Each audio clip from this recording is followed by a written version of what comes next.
The Oracl3 Network. We have an active shooter. We have an active shooter inside the warehouse.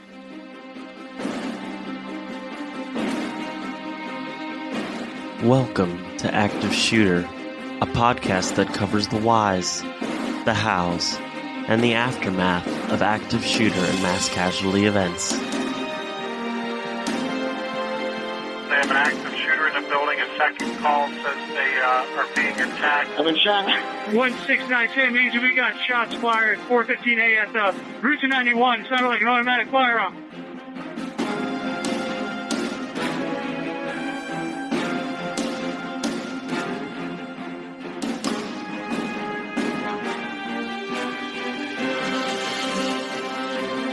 Active shooter, reports of an active shooter, active shooter mass casualty incidents.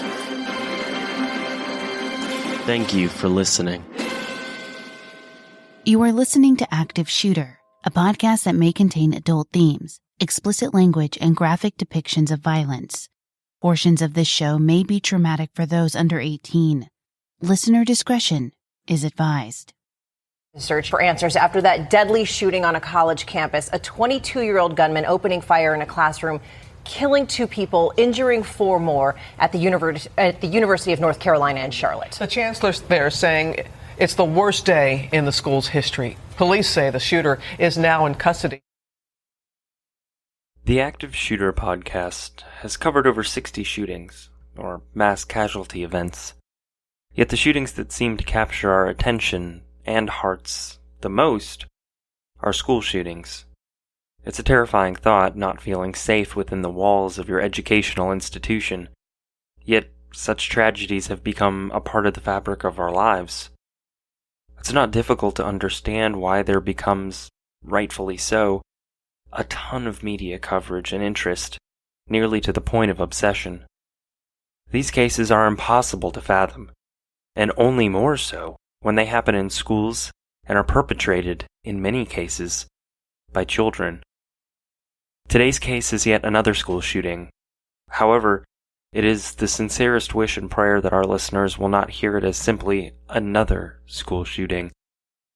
The moment that we, as a society, stop sharing the stories of the victims and survivors, as soon as we stop looking for answers and trying to understand the why of it all, these horrific shootings will become events that we collectively get used to, numb to.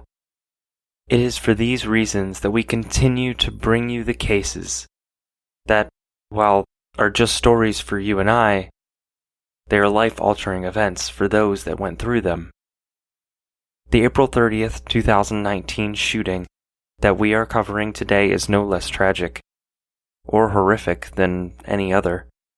The shooter at the University of North Carolina at Charlotte, also known as UNCC, took the lives of 2 innocent students and left an additional 4 injured. The university announced on August 19, 2021, that it would no longer be referred to as UNCC. Instead, the nickname would simply be Charlotte.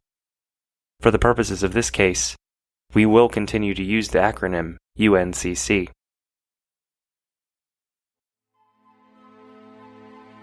Active Shooter the podcast is a High Five Holly production, and I'm your host, JT.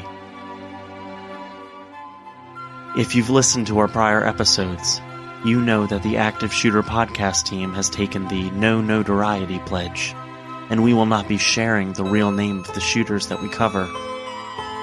We will be giving the shooters a pseudonym and refer to them by that name throughout the episode. This will help in clearing up any confusion in the story, while remaining true to our pledge in not naming the shooter by their actual name. We refer to today's shooter as Ed.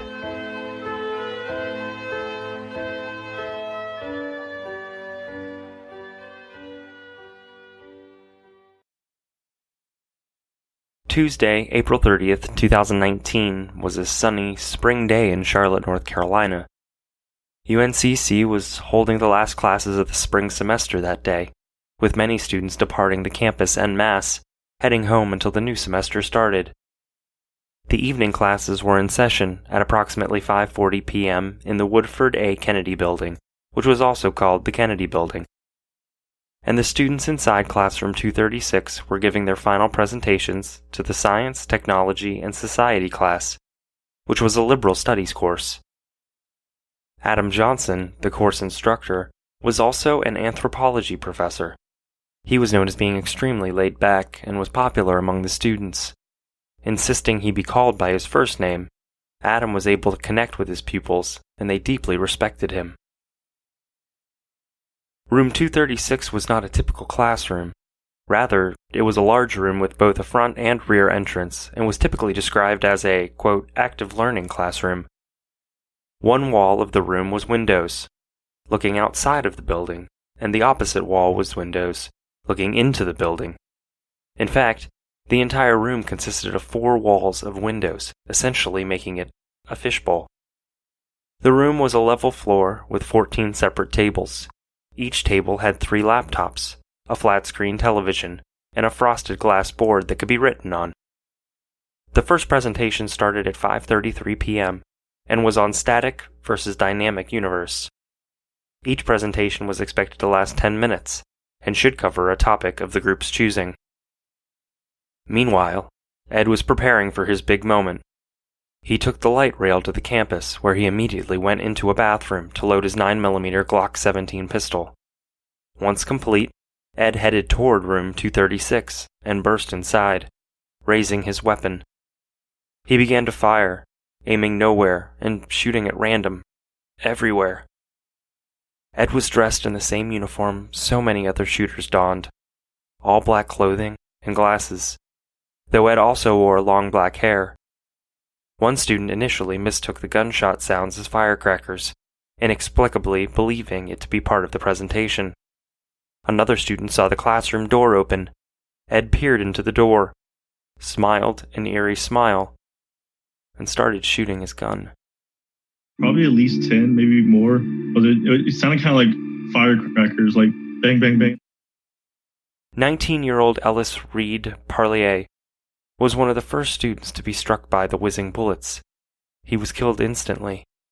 Because the room was basically a glass box, the walls reverberated as the gunshots were blasting into the room. Besides the grotesque smile he aimed towards the students, Ed showed no emotion and uttered no words. Since the room had 2 exits, Professor Adam Johnson held the exit door propped open, and students began rushing from the classroom. Came flying out of the building, were jumping the brick wall, running all different ways. Some ran towards Bernard Hall, and others ran towards Prospector Hall. Several of the students that were able to flee from the classroom with the professor ran with him towards his office that was located in an adjunct building. The entire time they were running, each student and their teacher screamed, "Active shooter." All of a sudden, without warning, no one yelled, no one nothing, just guns started ringing out. It was absolute panic. A chair fell in front of the door, so people were tripping over that, like trying to climb over it. Some people fell down. It was like water through a funnel, but wasn't fast enough. They heroically did anything they could to spare additional lives. As they raced toward safety, it was apparent that the anthropology chair's office was closer than Professor Johnson's, so they changed course and ducked into the office. They hurriedly explained the dire situation, begging for 911 to be called as they shut the door, effectively creating a safe haven for themselves. Those students and their professor that made it into the anthropology chair's office hid out there until the police eventually arrived and escorted them out. We barricaded ourselves in the study room. All of a sudden, we just heard a loud bang. Are you okay? It was a really scary experience to hear the shots and then have to run. We waited maybe another 10 minutes, and then we heard a police officer say, "Is there anybody else in here? Is there anybody else in here?" And then we looked out, and he was like, "Come on, come on, come on." Once they made their way out of the office, the students and instructors were taken to an abandoned box store building, where they were interviewed by investigators for hours. Sandwiches, lemonade, and sweet tea were brought in to keep everyone fed, and counselors were brought in to provide comfort for the witnesses and survivors. However, not all students managed to run with their professor. Some found shelter in their cars. During the actual shooting, there was one student, a young man of true courage, student Riley Howell, who tackled Ed, yelling at his classmates, shouting, "Go, go, go!" as he and Ed fell to the ground, wrestling. This single act of bravery unquestionably saved numerous lives, while also allowing more time for police to respond. In fact, when he was later interviewed by police, Ed admitted that Riley's intervention was the reason he stopped shooting. Not that it spared Riley from harm, though. No. Riley was shot 8 times, with several of those shots being at close range. Riley was essentially trapped when Ed started his rampage. He couldn't flee, so he fought back, and became a real-life action hero in the process. One of the shooting victims begged Ed to stop shooting, to which he replied, quote, "I'm done." Ed had managed to get back up, but his gun was emptied, so he set it down and then sat on the ground himself. It was precisely there that police would intercept Ed, initially believing him to be a shooting victim. As luck would have it, there were several police officers on the campus when the shooting began. They were there to review protocols for a concert that was scheduled for later that very evening. This meant that immediate police response was possible. The first report logged by police was at 5:43 p.m., minutes after the shooting started. UNCC Police Sergeant Richard Gundaker was the first officer to enter the building where the shooting started. Again, believing at first that Ed was a victim, the police sergeant asked Ed who the shooter was. Replying in a monotone voice, Ed stated, "I was." He was immediately handcuffed and escorted from the building, an officer on either side, guiding Ed towards the waiting police cruiser. I was just told that we do have the shooter in custody. We do? We do. Tell them to stay where they are until the officers come and get them, okay?